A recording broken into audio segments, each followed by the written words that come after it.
Hello అండి, welcome to మావి చిగురు స్టోరీస్. ఈరోజు కథ సుందరం పెళ్లి.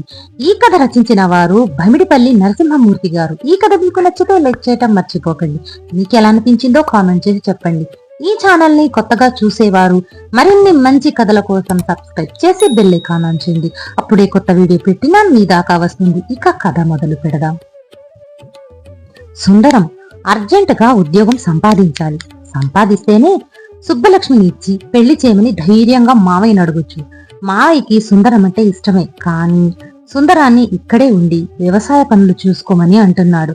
తనకి గనుక ఉద్యోగం వచ్చేస్తే ఈ మట్టి పనిని శాశ్వతంగా వదిలేసి హాయిగా పట్నంలో సుబ్బలక్ష్మితో కాపురం పెట్టేయచ్చు.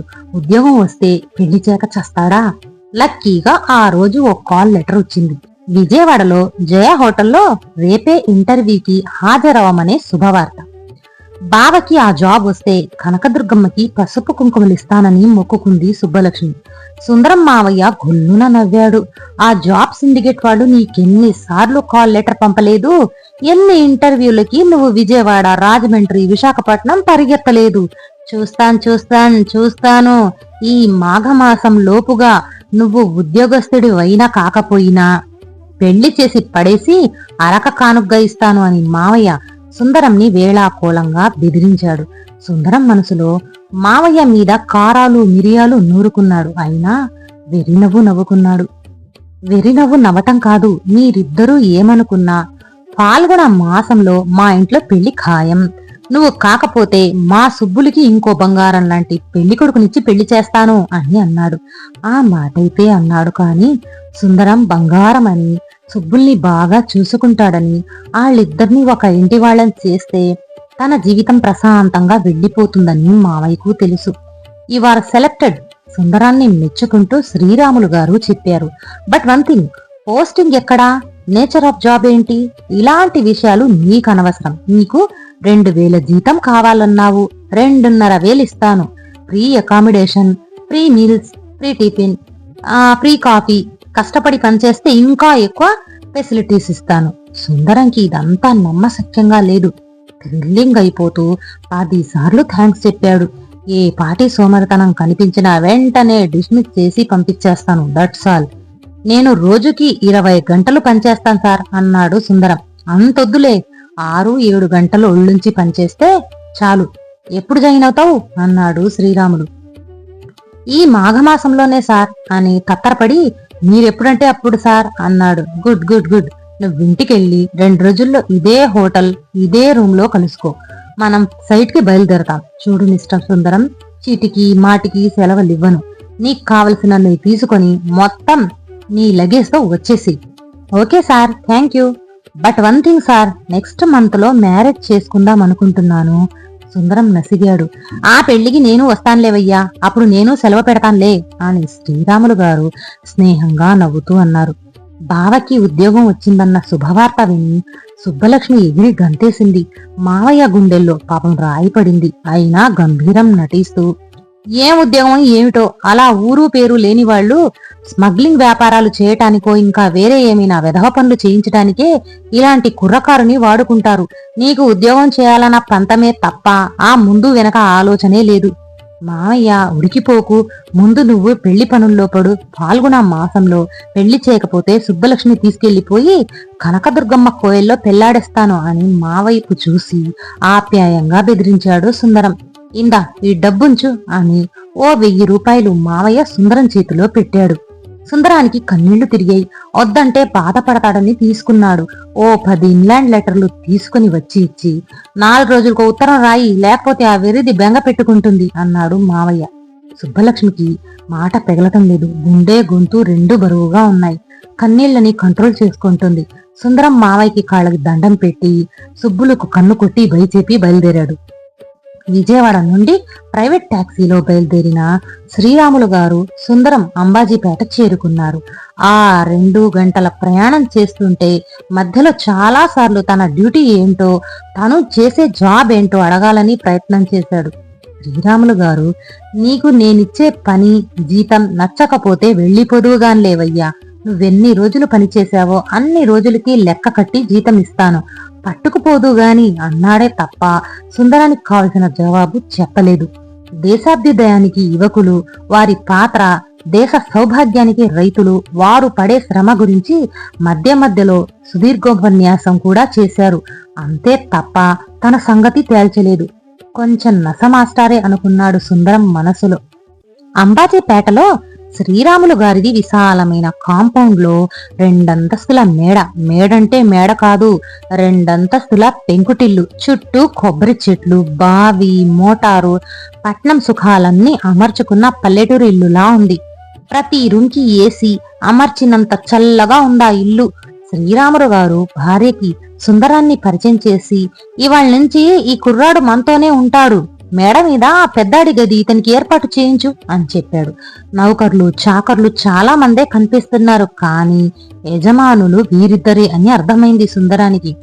సుందరం మేడ మీద గదికి వెళ్ళాడు. Attach bathroom, geyser, hotel room అంతా నీట్ గా వేసిన డబుల్ కాట్ బెడ్. స్నానం చేసి వచ్చేటప్పటికి భోజనానికి రమ్మని పిలుపొచ్చింది. సుందరం కిందకి వెళ్ళాడు. ఇక్కడ కూడా తనింట్లో లాగే అచ్చమైన తెలుగు వంటలు. శ్రీరాములు గారు సుందరం భోజనం చేస్తుంటే శ్రీరాములు గారి భార్య కొసరి వడ్డించి తినిపించింది. ఒంటి నిండా నగలు, రూపాయి కాసంతా బొట్టు, అందంగా ముందు వైపు నెరిసిన జుట్టు, అచ్చం పార్వతమ్మలా ఉంది. తనకి అమ్మ, అత్త ఉంటే ఇలాగే ఉండేవాళ్ళు ఏమో అనుకున్నాడు సుందరం.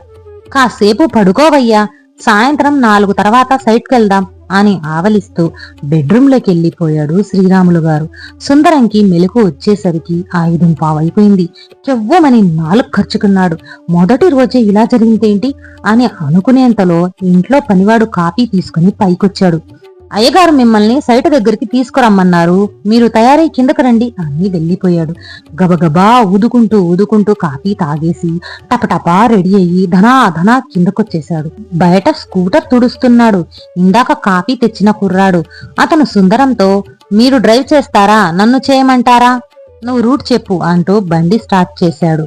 10-15 ఎకరాల కొబ్బరి తోట మధ్యలో నుంచి వేసుకున్న ప్రైవేట్ రోడ్డు లాంటి ఖాళీ స్థలంలో నుంచి దూసుకెళ్లిన బండిని ఓ చెట్టు కింద ఆపు చేయించాడు. వెనకాలన్న కుర్రాడు అక్కడు పెద్దాయన నూలు బనియన్ వేసుకుని పంచ ఎగ్గట్టి కొబ్బరికాయలుస్తున్నాడు. ఆయన పనాపి, ఏం సుందరం బాగా నిద్ర పట్టిందా అన్నాడు. గొంతెక్కడో విన్నట్టుందే అనుకుంటున్న సుందరానికి తలపాగా తీస్తూ నవ్వుతున్న శ్రీరాములు గారు కనిపించారు. సుందరం ఆశ్చర్యపోయాడు. సార్, మీరిక్కడ ఈ వేషంలో? ఆ అంటే మీకు ఈ కల్టివేషన్ హాబీనా? హాబీ కాదు, ప్రొఫెషన్. వృత్తి మా తాతగారు మా నాన్నగారు చేసిన కుల వృత్తి. అంటే మీకు వేరే ఇండస్ట్రీలు అవి, ఇది ఇండస్ట్రీ కాదా? What is the literal meaning of industry? వ్యవసాయ రంగం కూడా ఇండస్ట్రీయే కదా. మరి నాకోదో ఉద్యోగం అని ఇంగ్లీష్లో మాట్లాడి ఇంటర్వ్యూలు చేసి, ఇంగ్లీష్లో మాట్లాడితే వ్యవసాయం చేయకూడదా? వ్యవసాయం చేసుకునే వాడికి ఇంగ్లీష్ రాకూడదా? చూడు మిస్టర్ సుందరం, నీకిచ్చిన జాబ్ ఇదే. నువ్వు ఏ పని చెప్తే ఆ పని చేస్తానన్నావు. నీకు నచ్చకపోతే, నాకు నచ్చకపోతే వెళ్లవలసింది నువ్వే. నువ్వు 2000 అడిగావు, నేను 2500 ఇస్తానన్నాను. ఎగిరి గంతేసొచ్చావు. ఇప్పుడు మొహం వేలాడేస్తావేంటి? నా చేత మట్టి పని చేయిస్తారా? నీకు ఆ అదృష్టం ఉంటే అది చేయిస్తా. ఇప్పుడు నువ్వు చేయవలసిందల్లా కొబ్బరికాయలు దింపించటం, లారీల్లో ఎక్కించటం, లెక్కలు రాసుకోవటం, వసూలు చేయించటం, ఎప్పుడు ఏ ఎరువులు వేయించాలో, ఎప్పుడు ఏ మందులు కొట్టించాలో చూసుకోవటం. అన్ని ఇంగ్లీష్ పనులే. ఒక్క నెల చూడు, నచ్చకపోతే వెళ్ళిపో. సుందరం ఇదా నా ఉద్యోగం అని నిరాశగా ఉన్నాడు. నాకిద్దరు కొడుకులయ్యా, ఇద్దరిని ఈ పనిలో పెట్టి నీకిచ్చే జీతం కన్నా ఎక్కువ సంపాదించుకునేవాళ్లు. కానీ వాళ్ళకి పట్నం మోజు, ఇంగ్లీష్ ఉద్యోగాల మోజు. ఈ మట్టి పని చేయమని 1000-1200 రూపాయలకి పట్నాల్లో ఉద్యోగాలు వెలగబెడుతున్నారు. అది వాళ్ళ ప్రాప్తం. నాకు కావలసింది నీలాంటి కుర్రకారు. అందుకోసం వాళ్ళు సంపాదించే దానికన్నా ఎక్కువ జీతమిచ్చి నిన్నిక్కడ పనిలో పెట్టుకున్నాను. సుందరంకి శ్రీరాములు గారి మాటల్లో నిజాయితీ కనిపించింది. ఏదో రియలైజేషన్ కలిగినట్టయింది.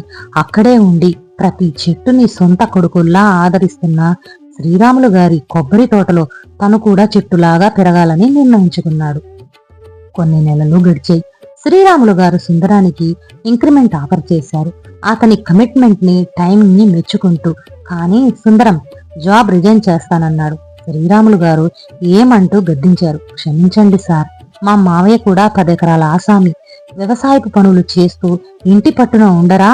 నా కూతుర్నిచ్చి పెళ్లి చేస్తానంటే ఈ మట్టి పని నాకొద్దని ఉద్యోగం వెలగబెడతానని ఇక్కడికొచ్చాను. ఈ మట్టి పనిలో నాకు తృప్తి కనిపించింది. ఇంటికెళ్ళిపోతాను. మావయ్యకి అండగా నిలవటం నా బాధ్యత అనిపిస్తుంది. Good good, very good, go head. నువ్వు ఇంకో ఉద్యోగానికి కాకుండా వ్యవసాయ రంగానికే వెళ్తున్నావంటే నాకు చాలా సంతోషంగా ఉంది. నాకింకో సుందరం దొరుకుతాడు, కానీ నీకింకో సుబ్బలక్ష్మి దొరకదు. తప్పకుండా వెళ్ళు. నీ పెళ్లికి మమ్మల్ని పిలు. సుందరం శ్రీరాములు గారి కాళ్లకు దండం పెట్టి వెళ్ళాడు. ఈ కథ నచ్చితే లైక్, షేర్ చేసి తప్పకుండా సబ్స్క్రైబ్ చేయండి.